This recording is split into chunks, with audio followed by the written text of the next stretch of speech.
a fucktard, aren't you, Kent? You're a fucktard, aren't you, Kent? You're a fucktard, aren't you, Kent? You're a fucktard, aren't you, Kent? Welcome to episode 6 in this video series which disassembles Kent Hovind's doctoral dissertation as leaked to the internet on wikileaks.org on the 9th of December 2009. If you have not yet seen the previous videos in this series, then I recommend that you watch those first, as I will be starting in this episode immediately where I left off in the last. In the last episode, our friend Kent defined the term willful ignorance. In this episode, he goes on to define the term wrong. Shovels at the ready? Let's get ready to shovel some shit. Kent continues. The idea that evolutionists try to get across today is that there is continual upward progression. How's that, Kent? Is everything trying to get taller? Bit like horses and giraffes. Oh, he continues. They claim that everything is getting better. Improving, all by itself, as if there is an inner drive towards more perfection and order. Well, Kent, I for one can point to one thing that doesn't seem to be getting better, improving, and leaving it on the shelf for 18 years all by itself has done no good whatsoever. He continues, this is totally opposite of the first and second law of thermodynamics. What, Kent? Even those special circumstances? It goes against all scientific evidence that has been accumulated. Yes, Kent, you're actually correct with that one. The straw man that you set out earlier on is utter bullshit, and in fact all scientific evidence accumulated does actually go against exactly what you said. Of course, if you want to know what so-called evolutionists are actually saying, you have to read scientific books and study scientific papers, and not just parrot what Sean says in Venom Fang X videos. Hang on a minute. Or is that Venom Fang X parroting what you say in yours? Can never really tell. They're both bullshit. But he continues. Yet, this lie is what many men believe today. Yes, Kent, and these men tend to have difficulty reading without their lips moving or without their finger under the word they're looking at. We don't see it happening anywhere in our universe today. No, we don't. Because you just made it up. We don't see any evidence of this in the fossil record. That's right, Kent.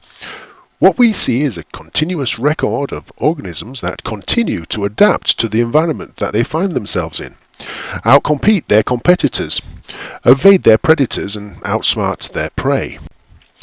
A progression driven by natural selection, and consistent with and predicted by the theory of evolution.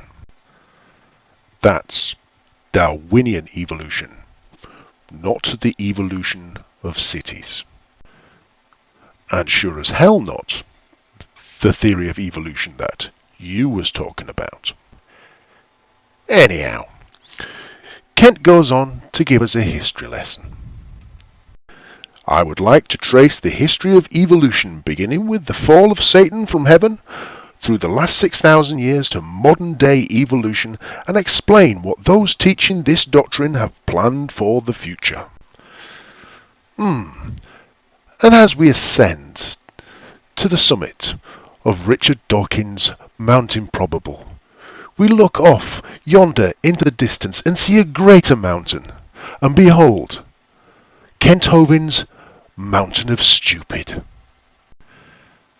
To take on such a daunting task would just be plain suicide. So, as you will see later on, I've enlisted a little help. Kent continues.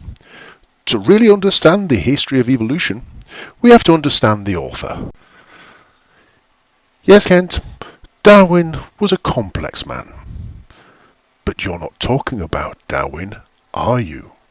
Satan is the mastermind behind this false doctrine. Oh, good grief. He was thrown out of heaven because of his desire to exalt himself to godhood. Okay, you learn something new every day. I thought it was the jeans and the training shoes and getting rat-assed and thrown up on the dance floor. Those bouncers can be a bitch sometimes, but carry on, Kent. One of the underlying reasons that evolution appeals to so many people is because it appeals to man's pride. So, taking the position that you are a member of an insignificant species with no point whatsoever, living on an insignificant planet, going round an insignificant sun, in an insignificant galaxy that's one of many in a average galactic cluster in a vast, expanding universe, is full of pride. However, assuming that a special being created you specifically in his image to carry out his plan and put you on this special planet created specially for you, and you have dominion over it, and the rest of the universe revolves around you, is not. Kent, to come out with a statement that is any more wrong than what you've just said there, you would have to be holding a banana.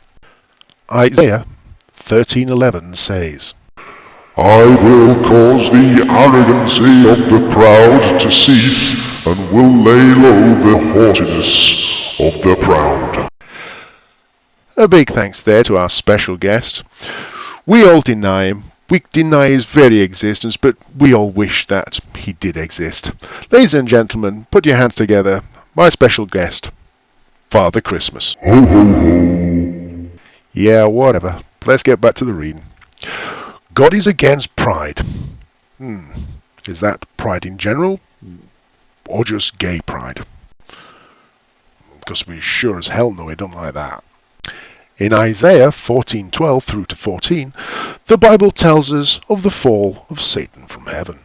How art thou fallen from heaven, O Lucifer, son of the morning? How art thou cut down to the ground, which didst weaken the nations? For thou hast said in thine heart, I will ascend to heaven, I will exalt my throne above the stars of God. I will sit upon the mount of the congregation in the sides of the north. I will ascend above the heights of the clouds. I will be like the Most High. Okay, if you say so. Kent continues. Later on in the passage, God says that he will cast down Lucifer. We can assume from that last sentence that Miss Kim Van Gumby's head was hurting and her fingers were tired from all the typing, and Kent had to take over. I mean, why justify your statement by actually producing the passage in full? Just say it says it and assume people are going to believe it. Anyhow, enough for now. Next episode, Santa gets to earn his mince pie and brandy because we got a shit pile of Bible quotes. Aren't you Kent? You're a fucktard. Aren't you Kent? You're a fucktard. Aren't you Kent? You're a fucktard. Aren't you Kent? Ho ho ho.